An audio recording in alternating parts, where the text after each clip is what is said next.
China has a massively effective industrial policy. I mean, as I just said, I think it's amazing. It's stunning. 这是美国前商务部长吉娜·雷蒙多，他刚刚负责过美国的芯片战略，却公开承认中国的产业政策极其有效。他真正看见的难道只是一笔补贴吗？ Anyway, yeah, we had robust industrial strategy. And many people criticized the administration, right? Like, theoretically, you want free markets, no government, limited government interference in the markets. And the president, to his credit, decided that in rare instances related to national security, where the market hasn't gotten it right in pursuit of pure profit, a case could be made to intervene in the market. And I remember Larry and I had many, many discussions when I was secretary, because I will tell you, I'd be the first to say, industrial policy, I think, is necessary in instances like with the CHIPS Act, where it is a true matter of national security. Right? It's not about the government investing to make money. The return you get is an improvement in national security. It's not a deal to make money for the government. It's an investment because the market didn't make the investment. But I will tell you, it's much harder to get wrong than it is to get right. And those are the discussions that we had. But I think I give the president... Wait, much harder to get wrong than to get right, or much harder to get right than to get wrong? No, it is, sorry, it's much easier to get it wrong. It's easier to get it wrong. Thank you. It's easier to get it wrong than it is to get it right. I'm happy to talk about the things I think we did well, the things I think we could have done better. But bottom line is, look, there are some experts here in rare earths. We just rode the elevator together. 40, 50 years ago, the US led the world in global manufacturing of semiconductors. We made some of the components. We made printed circuit boards in America. We mined in America. We had rare earth minerals and we were mining. And we took our eye off the ball. In pursuit, the market said, pursue profit, pursue fatter margins, pursue efficiency at all cost. So that's what happened. And as a result, we woke up a few years ago realizing that 100% of every AI chip is made in Taiwan. It's utterly frightening. And by the way, you try to find a printed circuit board made in America, or a substrate, or a chemical, or certain forms of packaging. You can't do it, and it's dangerous. So we decided in that example, where national security was at stake, we had to intervene, and we did.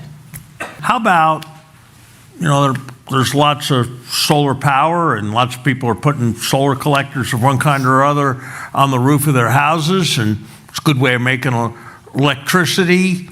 Some people think it's terrible that we're not very competitive in manufacturing that stuff. Other people think it's better to be able to import it cheaply and have a lot of people install it. Which side are you on? Well, I would say this. If it were a fair fight with China, we probably could compete. But China cheats and doesn't play by the rules. So if China, it's like EVs. It's like a little bit like electric vehicles. If China didn't massively subsidize by the state solar panels, the inputs to solar panels, the critical minerals and such that go into batteries, if they didn't, the entire supply chain for Chinese EV companies is bought for by the Chinese government, essentially. So that is not free trade. So I would say we need a system where if every country has to, should play by the rules, we would have a fair fight and be able to produce more in America. Also, there is an argument that we have a national interest in moving more quickly to getting off of fossil fuels. And so to provide some economic incentive for companies to make these investments in something that's good for America, I think that argument can be made. I understand the first argument. I'm not sure I understand the second argument. Because if the argument is that we want to be off fossil fuels, that's great. So let's pay anybody who buys a solar collector, but put something on the roof, does something that's environmentally groovy. But that isn't an argument for subsidizing people to produce things that are environmentally groovy. If you want us to be green and not dependent on fossil fuels, I get why we should subsidize me if I make my house green. I don't quite get why we should subsidize Professor Cutler if he decides to be in the business of producing green things. The argument would be it's similar to the semiconductor argument, or actually what's happening right now in biotechnology. Once China decides that it's going to dominate the market in solar panels, the cells that go into solar panels, EV batteries, active pharmaceutical ingredients, it becomes almost impossible for anyone else to make them. So if you believe that these things are good for America, good for our economy, good for national security, good for our society, that in order to compete with that, you don't want to have to depend on them for 100% of those fill in the blank. So you want them to be made in America, so we don't have to rely on a critical thing, 100% from China. So putting a thumb on the scale. By the way, listen, I'm the one that did industrial policy, and I'm the one who said to you it's really hard to do. I'm the one that fielded many phone calls from senators, from the White House, from congresspeople, from governors in swing states. You've got to do this, you've got to do that. And I try to shield my team, say no to the things I thought were bad investments. It is really hard. That being said, we've subsidized the airline industry forever. It's not that new that the US government has put a thumb on the scale in favor of industries that we thought were important, farming, etc. So I think it's a little dishonest to say this is a brand new thing. I'm not saying you're saying that, but I heard that from a lot of people when I was trying to get votes for the CHIPS Act. And by the way, I heard that from a lot of conservative, Midwestern senators who'd be the first to vote for a farm bill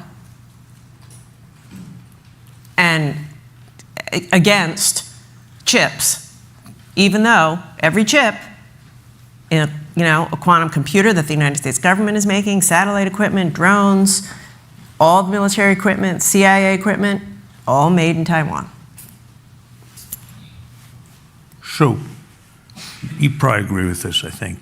The argument about novelty is kind of a little tricky because sometimes it's people who don't like the stuff saying this is a new goofy departure interfering in the market. Correct. But Gina, sometimes it's proud new Democrats saying this is a great new democratic approach to economic policy that's differing from everything that has come before and represents a major departure and a great innovation by the administration that's doing it. So the novelty is probably a slightly two-edged. Agreed. I'm going to get to chips in just a moment, but on the question of subsidies, what's the theory? Is your theory that everything that somebody subsidizes, we should stop them? Or maybe, Harvard subsidizes students to come here much more generously than most of the other universities in Boston can. We tend to think that's good. We don't tend to think it's an unfair practice that Harvard subsidizes students relative to others. Mm-hmm. How do you think about when subsidies are not okay and when subsidies are okay? Yeah. So listen, I generally think the market gets it right. Net, I generally think the market gets it right, and politicians, when allowed to muck with the market, get it wrong. Lots of unintended consequences, harder to, as I've said 100 times, harder to do than you would think. So I come down on the side of rarely intervene, except when necessary. And I think in instances like the supply chain for artificial intelligence, supply chain for biotechnology, pharmaceutical, critical medicines, semiconductors, which is in the AI supply chain, our food supply, there's a national interest, economic interest, national security interest, societal interest, to make sure that the market does get it right. And if left to its own device, the market doesn't price in national security benefit. The market doesn't price in long-term societal benefit or, climate necessarily. So I think this is the hard question, which is why I think, in general, don't get involved, and the tests have to pass muster to intervene. I'm a first-year PhD student at Teach Chan School of Public Health. So my question is, I keep hearing China throughout this talk, and in recent years, trade relations between China and the U.S. has become so negative. So I'm curious, in your opinion, if you can name 3 good things that China did right in terms of its industry policy. I mean, anyone's been in a BYD car, it's a gorgeous car. Works really well. It's a beautiful thing. That's a direct result of Chinese, subsidy. Look at Huawei. Incredible. People in the government in the 2 administrations ago thought they were going to hobble Huawei. Come back stronger than ever, making incredible chips. All because it's a champion company in the Chinese government. The list goes on. Biotechnology. I mean, they're really innovating in biotech, in quantum, because the government is pouring money into it like crazy. Also, another thing, a lesson that we could learn from China, they invest in the talent. China recently rolled out, I forget the exact number, but thousands of what we would call career and technical vocational schools. Like, the average age of a pharmaceutical worker in America is like 55. The average age of a plumber, welder, electrician is 50-something, which now that I'm 54 sounds young. But we don't have an effective workforce system in this country. We don't. We incentivize attendance. Pell Grants, GI Bill, incentivize attendance. We send everybody to college. Lots of people don't graduate, or they graduate and they don't have skills for a job. China is incredibly intentional about a workforce strategy. We don't even teach molecular biology in most high schools, and yet we want to lead the world in biotech. So I think there's a lot we can learn from them. My only point is that under the current President Xi's leadership, it's a less free country and a much greater adversary to the United States, which I think is regrettable. 雷蒙多给中国的评价很高，但他的解释也带着美国决策者的立场。他把比亚迪、华为、太阳能和生物技术的竞争力大量归因于政府补贴，还把不少争议概括成中国不遵守规则。这里必须把边界说清，这些是他的判断，不是已经核实的全部事实。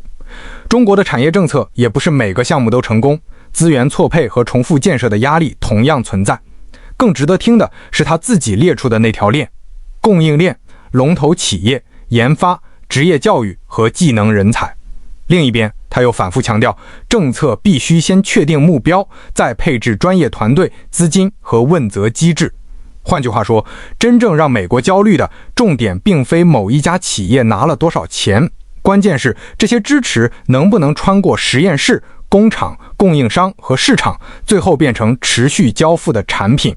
补贴本身没有魔法，他也承认美国长期补贴农业和航空，如今又补贴芯片。钱投下去以后，能不能形成有竞争压力的企业，能不能让上下游一起升级，能不能多年保持技术迭代，这才是能力。比亚迪和华为在本片里只是他举出的例子，却足以说明中国企业已经不能再被简单理解成低成本代工。中国做得好的地方是把产业政策当成长期组织工程，而不是一次发布会。基础设施给制造提供条件，庞大市场让产品快速试错，工程人才把设计变成量产，供应链让一次创新向上下游扩散。政府可以定方向、补短板，但最终仍要由质量、成本和用户选择接受检验。所以开头的问题，答案不能归结为补贴越多越强，更准确的答案是，中国把政策、人才、产业链和市场反馈连接得更紧。雷蒙多越想说明美国为什么必须追赶，越替中国证明了一件事：最难复制的是把长期目标变成现实产能的整套能力，一张支票远远不够。